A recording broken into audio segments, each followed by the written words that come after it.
No one knew about this warehouse. Not my daughter, not my friends, not my relatives. I'd kept it quiet for years because I learned one rule the hard way.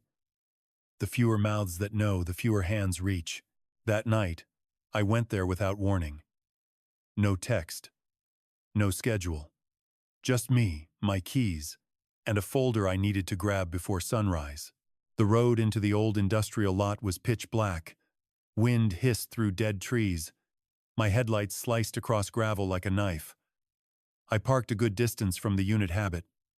Caution, survival, and then I saw it. A figure, not someone passing by, not someone lost. This person was standing right at my door.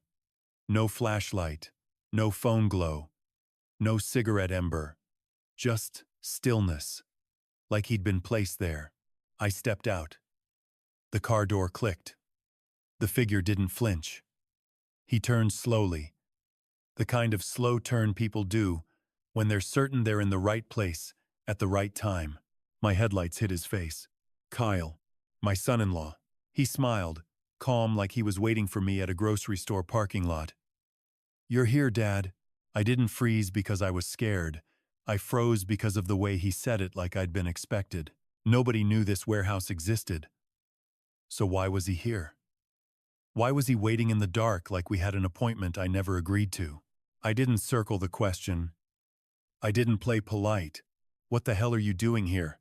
People hear hidden warehouse and imagine gold bars and movie secrets. That's not what it was. This unit was my insurance policy. My last plan.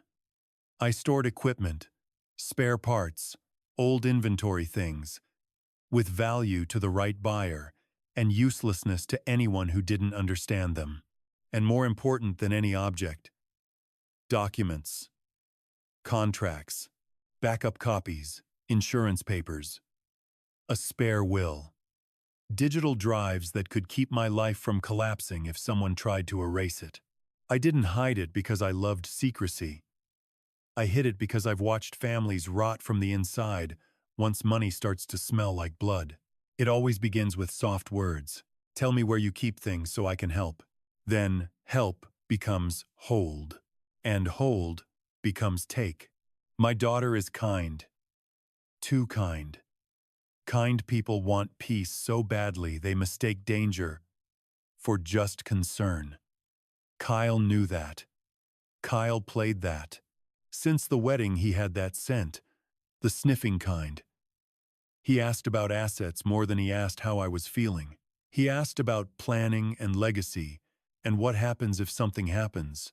I always dodged, always laughed it off, always locked the topic the same way I locked this door.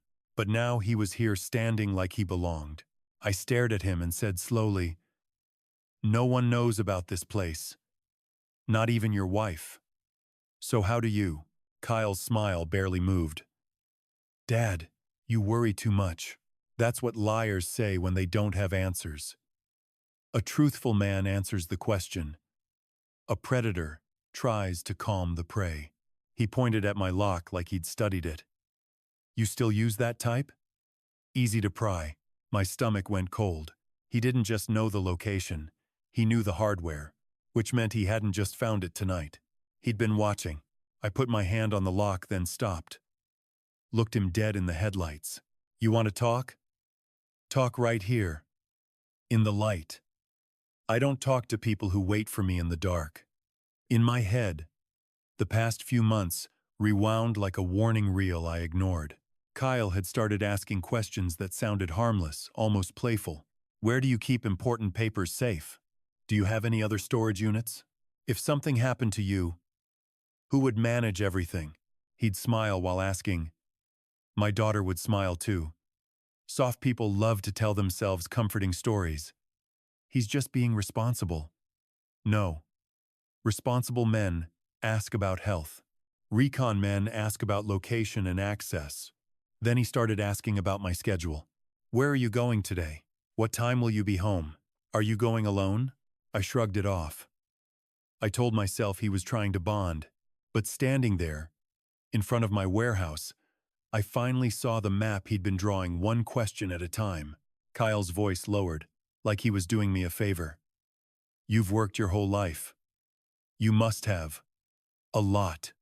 Why hide it? Why make it complicated? I met his eyes.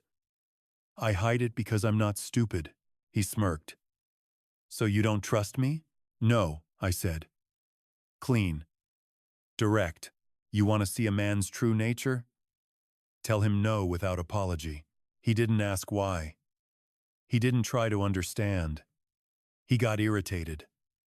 Because his plan depended on me being soft. He stepped closer, trying to press his voice into my chest like a weight. I just want to secure the future for the family. I didn't blink. The future isn't built by stalking your father-in-law in the dark. What do you want? Say it. And in his eyes, I saw something I recognized. Hunger. Not hunger for food. Hunger for control. I didn't open the door. I turned fully toward Kyle and stood in the exact line between my headlights and the shadows. I wanted him to understand. There's no hiding now. I asked him straight. How long have you been following me? Kyle lifted his chin like I was being dramatic. You think too highly of yourself. Answer. He went quiet for a few seconds, then chose the dirtiest move. He attacked my character. You hoard. You control everything. Your daughter is stuck between you and me. I gave him a cold laugh.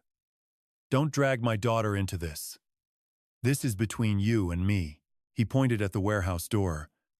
There's a lot in there. You're getting older. Why cling to it? Let me handle it. Let me help. So, the family doesn't struggle. I heard the words, let me handle it, and understood the translation. Let me own it. I leaned in just enough for him to feel pressure without touching him. If you wanted to help, you would have asked me. You wouldn't be standing here waiting in the dark. So there are only two options. You've been tracking me like a hound, or someone in this complex sold you the information. Kyle blinked one quick involuntary flicker. That was my answer. I stepped closer and lowered my voice. You've got a guy in here, don't you? He forced a laugh. You're imagining things. I glanced at his shoes. Dirt-dry mud that matched the access road. You think I'm blind. For the first time, his calm cracked. He swallowed. Dad, I just want fairness. Fairness. That word, in a predator's mouth, means I want a share of what isn't mine. The wind surged and the metal doors around us groaned like they were listening. I stood my ground. Fairness doesn't start with stalking. Try again. Tell the truth. I let the silence stretch. Night at a warehouse has a special kind of quiet one that squeezes people into speaking too fast. Then I asked the question that trapped him. If I open that door right now, what will you do? Kyle answered too quickly, like he'd rehearsed it.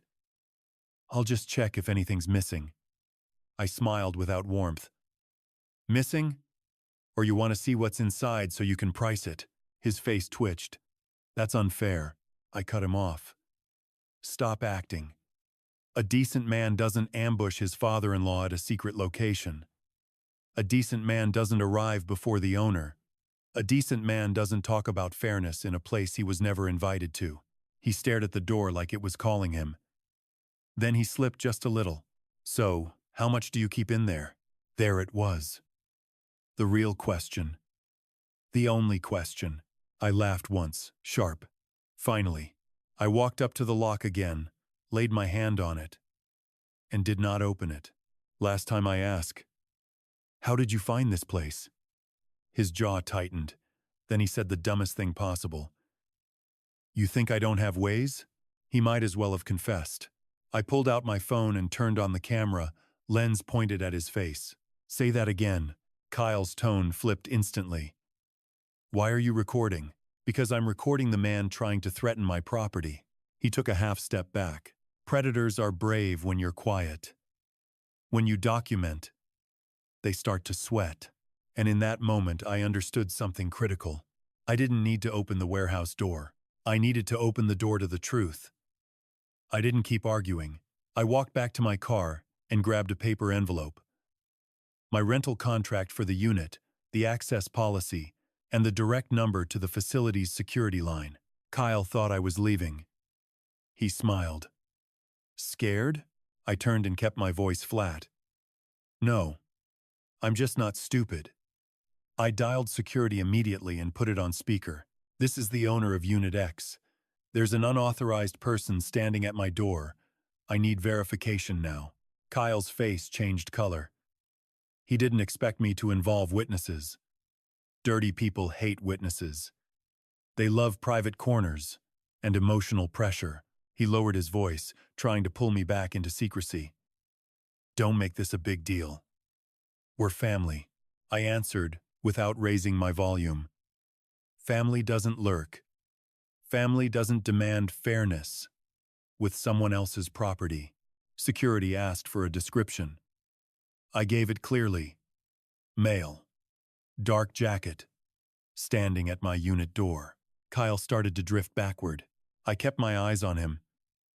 If you have something to say it in front of other people. If not, leave. His teeth clenched. You'll regret this. I gave him a short, bitter laugh. I regret being polite to you for too long. A flashlight beam swept across the lot. Security approaching. Kyle's posture flipped instantly, friendly smile, casual stance, like he belonged there. And that's when a new thought hit me like cold water. If he was comfortable around security, he wasn't alone in this.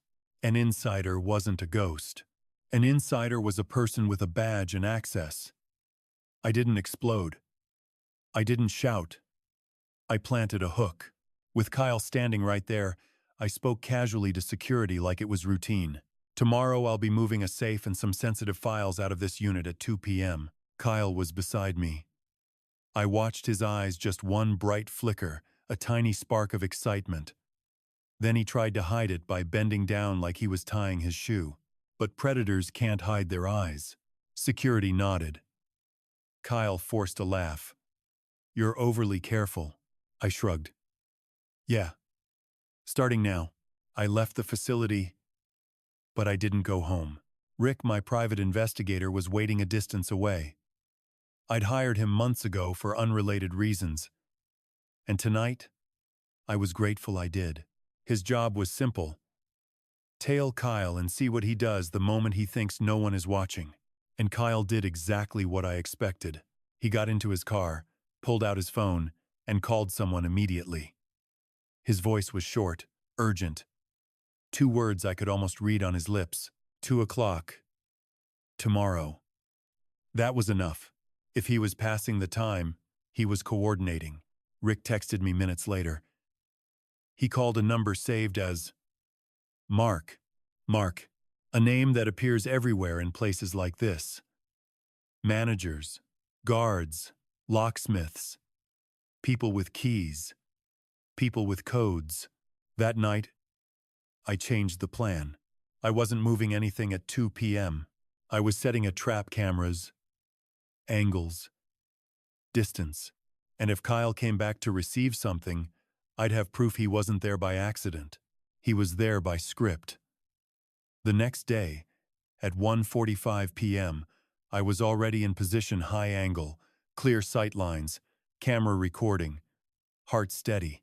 Rick was posted far enough to follow without being noticed. Security had been told to increase patrols. I did not show my face. At 2:01 p.m., Kyle arrived. He didn't enter through the main gate like a normal visitor. He parked away from cameras, walked in, and scanned the area like he was checking for eyes. He positioned himself in a strip of shade where a camera's coverage was weaker. Then he called someone. Again and again. At 2:06 p.m., a small moving truck rolled in. No branding. 2 men stepped out and stared at my unit door like it was merchandise. Kyle walked up, pointed, spoke like he was the owner. He even held a sheet of paper, like a checklist. This was the most cinematic moment of the entire nightmare. A man trying to mine your life, standing in daylight, playing authorized representative, while you watch from a distance like it's a movie except the asset has your name on it. Rick captured everything. Kyle's face, the truck, plates, Gestures. One of the movers asked a question. Kyle nodded and reached into his pocket. He pulled out a key. My blood ran cold. Where did he get a key? If he had a key, he had access. And if he had access, someone gave it to him. He stepped toward the lock, and security stepped out and blocked the door. Only the owner can open, the guard said. Kyle froze. His head turned, searching, like he expected me to appear and fold. I didn't. I let him die inside his own performance. I walked out from behind the corner like I was taking a casual stroll. Kyle saw me and his face tightened. Dad, what are you doing here? I looked at the truck and asked one question that froze the air. Who are these guys? Kyle's forced smile returned. Friends. I asked them to help move some stuff for you. I turned to the movers. Who hired you? They looked at Kyle. Kyle swallowed. I held up my unit contract. I'm the owner. I didn't hire anyone. And I didn't authorize anyone to access this door. One mover frowned. This guy told us we were clearing the unit. Paid up front, Kyle snapped. Too sharp. Shut. I cut him off. Paid to do what? Clear it? Or take it? Kyle rushed forward, voice rising. You're making this bigger than it is. I'm trying to help. I stared straight through him. Help with a moving truck? Help with a checklist? Help without asking me? His mouth opened, then closed. And right when he got cornered, he slipped. Why do you hold on to it? He blurted. It'll be the family's someday anyway. That sentence was a verdict. Even strangers can hear it. This wasn't help. This was a power grab. I said it calmly. There is no someday anyway. You have no rights. Kyle's eyes went hard. The movers started backing up people who smell trouble. Don't stay near it. Kyle's plan was collapsing in sunlight. And the best part? I still hadn't opened the door. Kyle took one step closer. Just close enough for my headlights to cut his face into two halves. Light and shadow. I just want to talk, he said, about what's inside. Right there, I understood. This wasn't coincidence. This was a one-sided meeting. And I was the target that had been summoned without consent. Kyle wasn't my only target anymore. Kyle was a symptom. I turned to the facility manager and security people with keys, codes, authority, and asked the question out loud, in front of everyone, who gave Kyle a key or an access code? The manager hesitated. Too long. His eyes flicked to Kyle, like he was waiting for permission. Kyle shot him a look-quiet threat. Rick handed me a clip on my phone. Not audio, no need. Just the call log. Clear as day. Kyle calling Mark. Same number. Same time. Same pattern. I played it right there. The manager's face stiffened. Kyle's skin went pale. I didn't yell. I didn't need to. Kyle didn't pull this off alone, I said. Someone sold him access. The truck started reversing fast. The movers wanted out of the story. Kyle panicked. You could see it in his hands, the way he kept trying to speak and failing to find a clean lie. I leaned in slightly. You waited for me in the dark last night, for what? To scare me into opening the door? To make me hand you control? Kyle didn't answer, because any answer would be a confession. I stepped back. Voice final.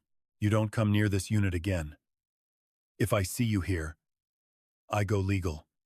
No more conversations. Kyle stared at me like hate had replaced his mask, but his biggest enemy wasn't me.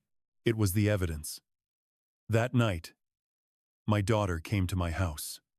Hands shaking. Eyes red. Dad.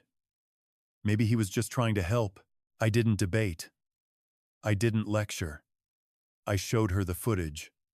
Kyle arranging a moving truck, holding a key, pointing like he owned my life. She went still. He had a key? I nodded. Yeah. And that's the problem. She called Kyle on speaker. Kyle used the same old weapon. Emotional framing. Your dad is controlling. I'm trying to build a future for us. My daughter asked the question that mattered finally. If you were helping, why didn't you tell me? Why were you waiting for my dad in the dark? Kyle paused just one beat too long, then snapped into justification. You don't understand. Your dad holds everything. I'm trying to make sure we're not left with nothing. I spoke before she could get pulled back into the fog. A future isn't built with stalking and stolen keys. My daughter started crying, not because of the warehouse, not because of the money, because she realized something brutal. Kyle didn't ask. He acted. And an action like that is more dangerous than any argument. I softened my voice for her, just a little. I'm not telling you to hate him, I said. I'm telling you to stop defending what you can't explain. And for the first time, she didn't argue. She just listened. I did 3 things immediately.